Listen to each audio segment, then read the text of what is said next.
Hello and welcome to Caravan TV. My name is Connor McLeod, and in this episode of Real Cannabis Stories, I speak to Charlene Londra. Charlene is the mother of Gino, who has 1p36 deletion syndrome, a congenital genetic disorder characterised by a range of disabilities. In this episode, we discuss Gino's symptoms and early forms of treatment, medications and their side effects, research in cannabinoid medicine for drug-resistant epilepsy, the fading stigma of cannabinoid medicine, difficulties getting cannabinoid medicine on the NHS, and fundraising for Gino's medicine. Make sure and like and subscribe and join us on Patreon, where you can help to build a stronger cannabis media platform.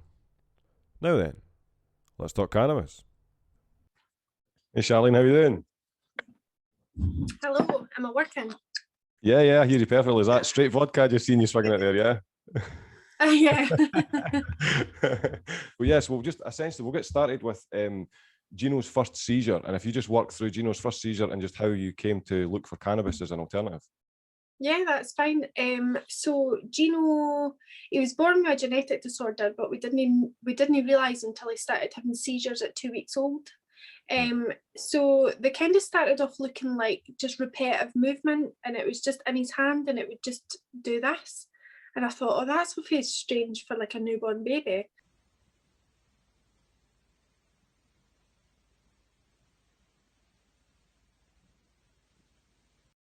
Yeah.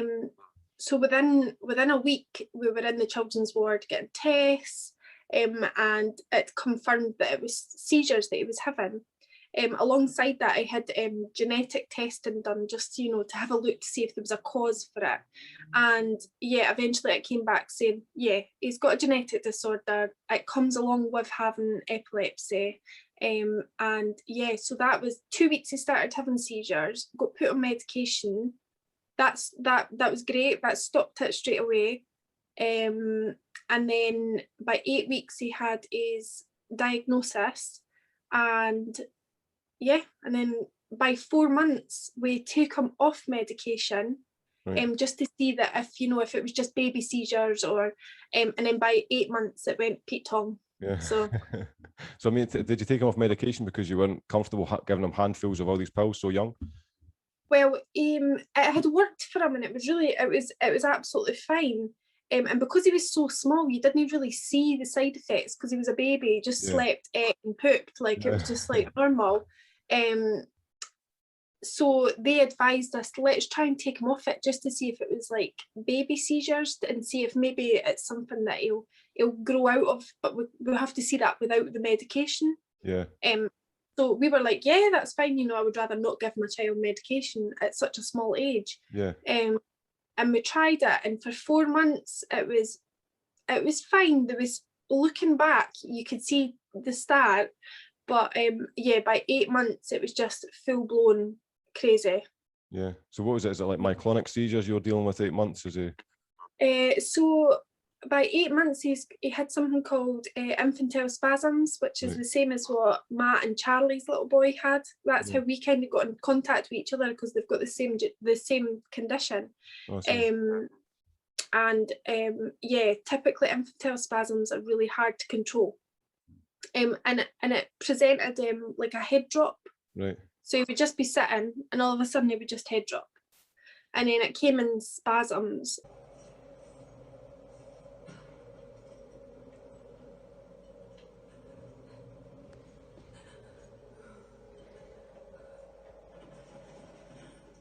So I think for about 8 months we were trying different cocktails of different drugs. We were in and out the hospital. Eventually I had to get put on an intensive course of steroid injections. Right. Yeah, it seems to be consistent when all the kids that have got the same circumstance that they get steroids. Did you have a similar response? Did you have a similar response where you gained a lot of weight as a result of the steroids? Oh yeah, I mean the side effects of steroids were rotten. I mean, he had like the cushion face, and he was so unhappy. And he was getting an injection in his leg every day. He had to get a urine sample every 3 days, blood pressure every day. It's a lot for a little parent, especially when you're still having these seizures and you're on your cocktail of drugs as well. So it was just, it was a lot. I don't think you realise it until you look back at it. Yeah, understandable. You're so focused in the moment of looking after your child. Like that's, I have no idea what it must feel like, to be perfectly honest, Charlene, because that's one of the things that bugs me when you hear a lot of these politicians that are talking about we need to put in regulations to make sure this is safe. It's like, you don't watch your child fitting. It's an extremely disturbing process to watch. Yeah, and it's like, I mean, and he's had 2 bouts of that, and that meant his regression went straight back to newborn. Right. I mean, he was learning to sit, and he was happy, and these types of seizures just take all of that away. And then by the point that we had to get steroid injections, he literally lay there. He couldn't even eat anymore. It was just really rotten. And then we've never had control since. Right. So when Gino was at 2 years old, he was getting steroid injections, and then was that still along the same lines of handfuls of medication? Yeah, so he was 16 months when he got his first dose of steroid injections, and that ended up with him in intensive care and sick kids because his immune system was really low. Yeah. So he caught 5 bugs, the flu, so he was on a ventilator. And then he had his second dose I think he was about 3. Right.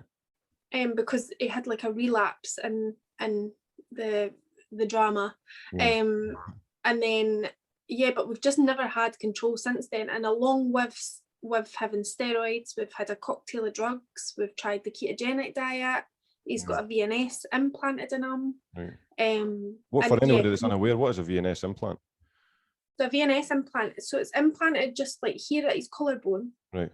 And there's a wire that connects to the vagus nerve that goes into the brain. Right.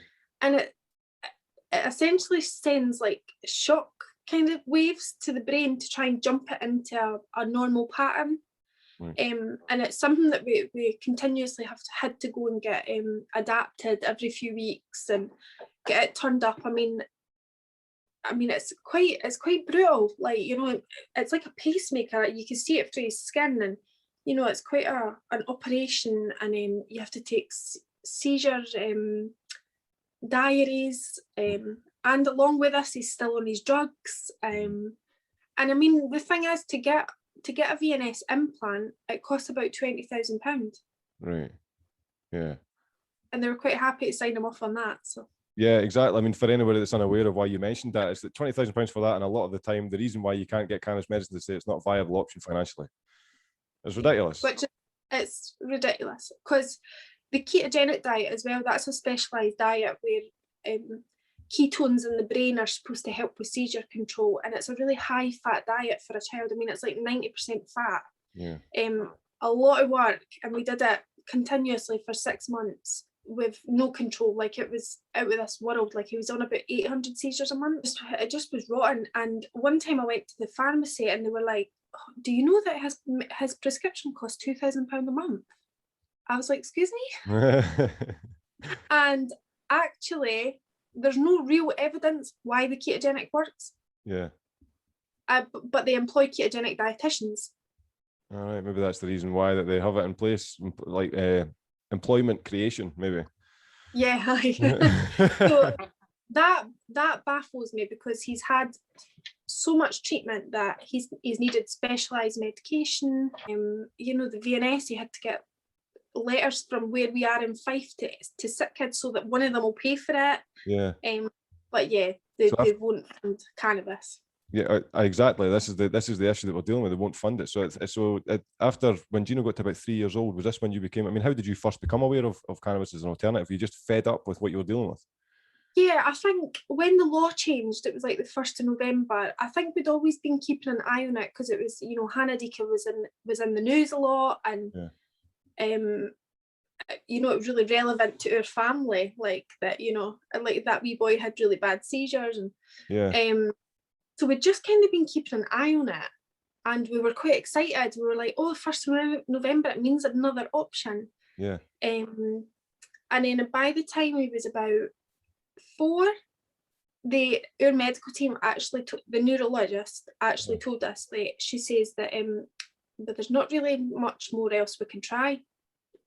Right. And I was like, and I knew at that point I knew one, NHS medical cannabis was available, but the criteria is so strict for it.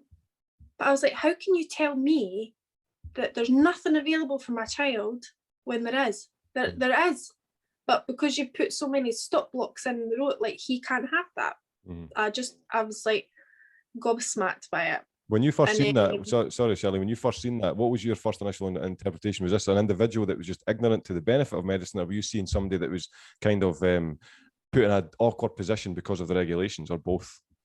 Absolutely an awkward position, because she's part of the trials in Edinburgh for medical cannabis. Oh, right, there we go. It was just, she physically could not do anything. She was like, maybe we could get a special license. And I think I held on to that for quite a few months. There's still nothing come of it. And we got to the point that his seizures were getting really bad again. And I was like, I've no more options. They've told me there's no more options. What am I supposed to do? And then from there, that's when I started reaching out to Matt and Hannah Deacon and Karen Gray, you know, and mostly the big profiles, because there wasn't really anywhere that you could go to speak to people, especially with children. And they were the only people I knew, because you know, there'd been documentaries and Hannah was in the paper. So I reached out to them, and do you know what? Everybody got back to me. And I was like, oh my God, you know, Hannah even got back to me. And so they were so helpful. And I was just like, it just made me feel like people were listening. Which is annoying. The fact is that it took parents that have had to kind of take the risk. These people have had to get on planes, go to different countries, and go through all these ridiculous processes to get medicine, to then give you the evidence and courage that, yeah, you can do it as well, whilst you go down the road and your medical team. I mean, your husband said that in the messenger, and I kind of laughed at it when he says, everybody has been welcoming when it comes to cannabis, except the medical team. And it's just like, it's negatively satirical, you know, because of the fact that it's like, these are the people that are supposed to be the forefront of this. It was unbelievable. I have to say, like, they were supportive, but their hands were tied. Right.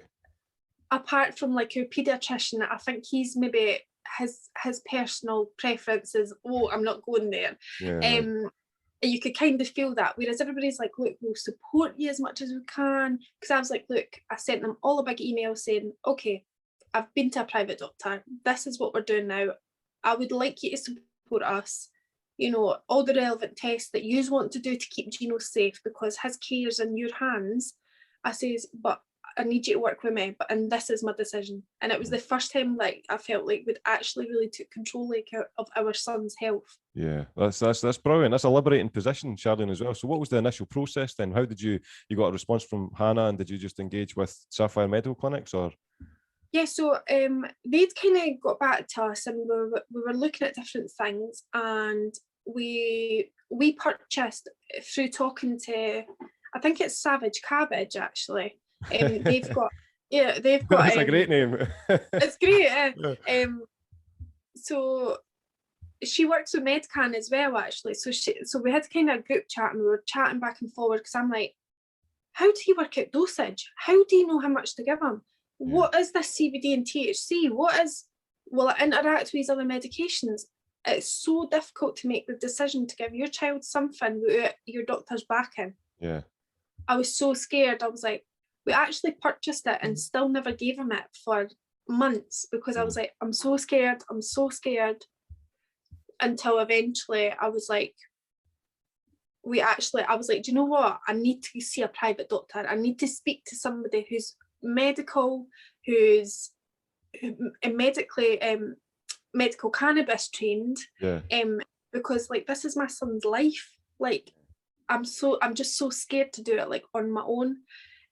So yeah, we got an appointment with, I think it was a medical cannabis clinic, and they had a pediatrician who was looking at children's cases. He's actually I think he does rheumatology. That's his speciality, because there's not a lot of drugs for children with like rheumatology things. So yeah, we spoke to him literally for an hour, and I've never felt so excited and relieved to talk to somebody that was so positive about, and I kept thinking, this is our last chance. And he's like, right, if this doesn't work, we'll try this next one. If that doesn't work, we'll try this one. That doesn't work, we'll go up on that. And he just kept rattling off all these options, and I was like, oh my God, I'm not at the end. Like, this is exciting. And literally that day, he was like, yeah, I'll prescribe you medical cannabis. That's brilliant. I mean, it's great to hear this, Charlene, because this is the irritating thing. Like, this will help hundreds of thousands of people that are in the similar position who are getting told. Like, some people, very often you hear it in the news that it's the alternative after like shock treatment and these kind of things is brain surgery before cannabis. That's ridiculous. Yeah. I mean, we had the VNS surgery, and that was even, you know, that's invasive surgery on my child. Like, his voice vibrates when he's like upset, because the VNS will instantly go off because his heart rates went higher. And I'm like, oh my God, like, that's controlling my son's like throat. And, but yeah, like, you're going to go on and like pick half a brain apart with trying a natural plan. Like, even the thought of going, like, I think there is a possibility that we could get cannabis on NHS now. Right. But they've took everything out of it. Like, it's only CBD that they have. They have no THC. They have none of the cannabinoids. They have nothing. It's like taking rosemary and taking all the elements out, and you can't taste it anymore. Like, I do understand how that works. So, and I think the biggest turning point for me was I have never tasted my son's medication to be like, you know, is that disgusting? Are they going to like it? And as soon as we got the CBD, me and my husband were like, I'm going to taste that. Yeah. And I thought, for all these years, I've gave my child, pumped him through drugs. Yeah. And I was so scared to even taste it in case, you know, I was going to like start hallucinating or something. But I was like, CBD, it's just a plant, it's just an oil. And I was like, oh my God, that totally changed like my perception of it. I was like, how have I not done this before? Well, that is exactly right, Charlene. And the annoying thing is because the relatively benign medicine that you're giving your son is crucial for any human's diet. So the endocannabinoid system, as you're fully aware, requires these cannabinoids to supplement it over the course of fatigue and stress over the course of your life. And yet we've been robbed of these through an exhaustive process that we don't need to go into here. But then just by giving them this perfect medicine, here we go, we'll have this great response. So after what was the initial period after Gino started receiving the medicine? What did you initially experience first? What did you see? So we started on Bedrolite, which is like quite the most common and kind of famous one that you would get prescribed, super expensive. Yeah.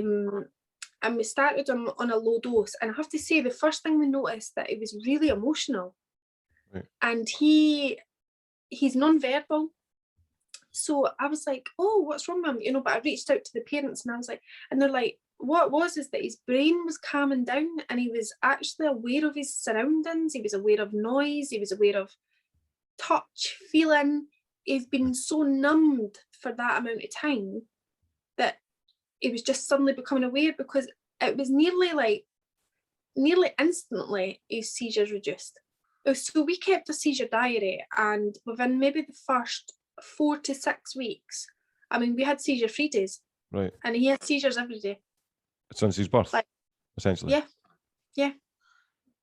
I was like, oh, what is this? Like, and I was so scared. I think for about 6 months, I was absolutely petrified to say it's working. Yeah. Because, you know, I think people think, a lot of people, especially medical people, think that parents are disillusional that we think it's a miracle cure. Yeah. Like, our children have like epilepsy. We know there's no miracle, but if there's something that can ease their life and give them a better quality, then why the hell would we not take the chance to do that? Yeah. And yeah, like, I felt like instantly, even the school people would say to me that weren't like in his class anymore, like the teachers that had him like the year before, they were like, oh my God, how Gino's like, he's amazing, eh? And I'm like, yeah. And they're like, what's the difference? What's the change? And I was like, cannabis oil. Yeah. That's the only change he's had. And what is the normal response? Oh, do you know what? I was talking to Drug Science 21. Yeah. And I was saying, actually, I don't know what it is, but maybe it's like your community. Gino's like their wee person, you know, because we run fundraisers, and you know, he's like, and I've got his pages and stuff, and I put them out there to let everybody see them. And the support, see, from even like the older generation, I'm like, they're like, just give them the cannabis hen. That's excellent. And I'm like, you know, they're so supportive. Like, I don't think I've had anybody that's like been negative about it. Yeah. cautious. Yeah. Because they didn't understand it, and that's absolutely fine. Like, and I'm happy to speak to them. But oh my God, no, the support for people, like the fundraising we have done, and people are so generous, it's unreal. To be honest, Charlene, I actually read the entire article after you pointed to the drug science one, and it was a brilliant article. I'm actually going to share it on the page, but I've got a quote here that you said in it, which I thought was really humbling for anybody that's in your position. And what you said was regarding the community, you went, they say it takes a village to raise a child, and we genuinely feel that Gino has this huge adopted family. You know, and that's brilliant. That's just, I mean, it really rings true with a lot of these parents that I've interviewed, that they've said the same thing, that there is a community behind the best interest for each child. Yeah, like we couldn't do this without it. I mean, like, you know, I'm looking after my disabled child. My husband's a stay-at-home carer. You know, I have to work part-time. We've still to pay our bills. We're just normal people. You've still just got to do your life. But on top of that, I've got to make sure that I've got £910 every month to buy my son's medication. Yeah. We couldn't do that alone. And it's a hard pill to swallow in the beginning, reaching out to people and being like, please help us. You know, Scottish people are a bit like that. We're a bit like, oh no, I'm asking for help, it's fine. Exactly. But like, I think we've raised maybe over, must be about £15,000. That's tremendous. That is tremendous. I'm going to put all the links to your GoFundMe, to the pages, Gino's Journey, in the description. So anybody that wants to support the movement, put it towards Gino. You know, this is a great help. So how long has Gino been on the medicine now then? So it must be coming, I think it's coming up for about a year in June. Right. And I mean, like I says, he went from having 600 to 800 seizures a month. And we've got seizure diaries like constantly. And now he's on less than 100 a month. Like, that's even like putting it in the high numbers. Like, I mean, in a day, sometimes he's seizure free, sometimes he'll have one or two. But like, it's just his quality of life is just, he can learn, he can enjoy stuff. And I'm like, you know, I'm not looking for my child to suddenly get up and walk and be a miracle. Like, I just want him to like have peace, peace in his wee brain. No, that's Charlene as well. The other thing as well, it's great. It's like he's getting an increased standard of life, but you're getting to enjoy your son.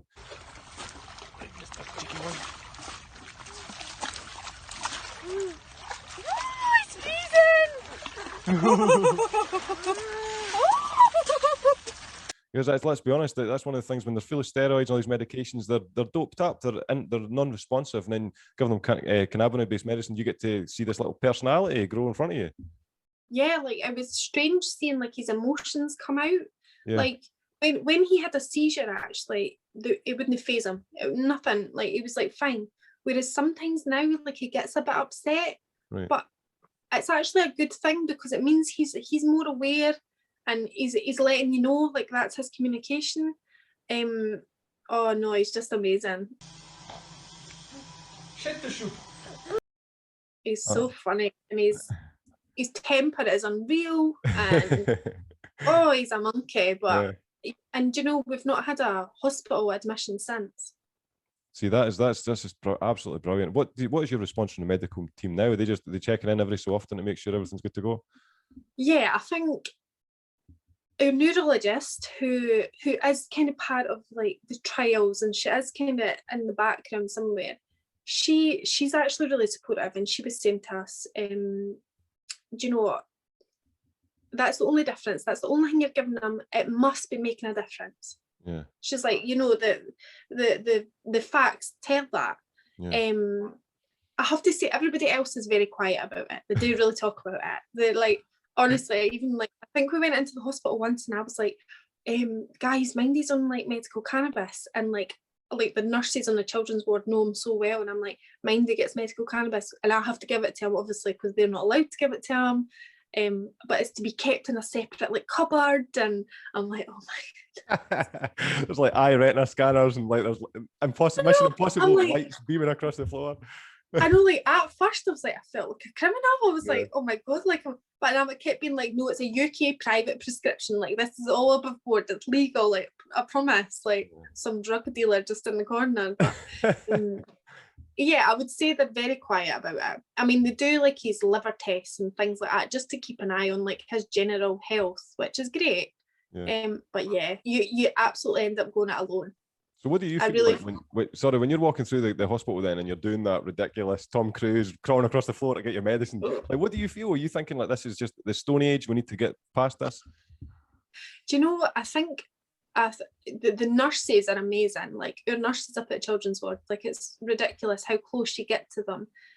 They're so intrigued by it. Like I get them to come in, I'm like, smell it. Like smell it. It's like proper smells. And they're like, oh my God, can we all come in the room? And they're very intrigued by it, but there's nothing they can do about it. Exactly. They're just a bit, everybody's just a bit stuck. And I think it really does take courage for mum and dad to just go, we need to do this. And I didn't have any other choice. I had no choice. And I'm so glad I did it. And Medcan, like Matt and Hannah and that, I've set up Medcan support, and that's just been great, because if I had found that in the beginning, that would have been amazing. Just knowing different things from different parents, because you're on the same boat. And every time I come off the phone to the private doctor, I'm like, he's great. Oh my God, he totally listens, and it's just great. It's just refreshing. Yeah. So if you had any advice for anybody that was in a similar position or coming across this information for the first time, what would you say to a parent that was also feeling anxious about the next steps to take? My worry is that I wouldn't know too much medically what it was, and that I'm not a doctor and I'm not a scientist. I'm a mum of a child that had no other choice, and I got as much information as possible and put it into context that I understood. Like, there's so much that, I'm quite like, it's got THC and CBD, and Matt's like, Charlene, it's got so much more. I'm like, I totally know that, but it's really difficult to like understand until you're doing it. But it's a plant. Like, I give my child unlicensed medication for children his age, and I've pumped him through that for 4.5 years. And I was scared to give him a plant. I just couldn't believe like how even I had done that in my own mind. Like, it's literally taking the vegetable that you've grew outside and cooking it up and giving them something. It's the exact same thing. It's like a herbal medicine. It's like Chinese medicine, what they used to do like in the olden times. And as soon as I got that in my brain, I'm like, what is wrong with you? Like, why are you being crazy? Like, it's a plant. And since then I was like, do you know what? I'm doing this. This is totally fine.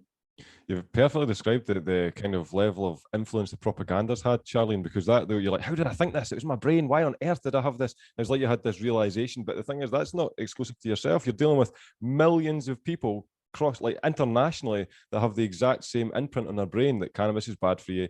It's a proponent for harder substances. It doesn't have any medical basis, and etc. etc. And what we're finding out is it is by no means this is the largest propaganda campaign in human history. It's like we've been starved of something that most likely has been a consequence of numerous diseases and dementia, Alzheimer's, all these different other neurological issues.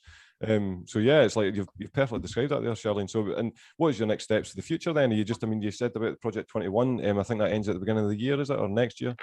Yeah, I think so. So, I mean, to be honest, we just, if I get approached to like speak about our story and things like that, like, I love telling our story. I love helping anybody else. I'm like totally open if anybody wants to speak to me, because I just think I'm just, we're just a normal family. I feel like a little town.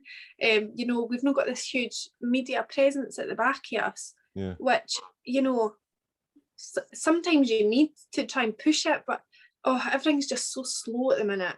And I'm really grateful for like Hannah and Matt and just constantly pushing this, and just fundraising, just keeping the medical cannabis flowing.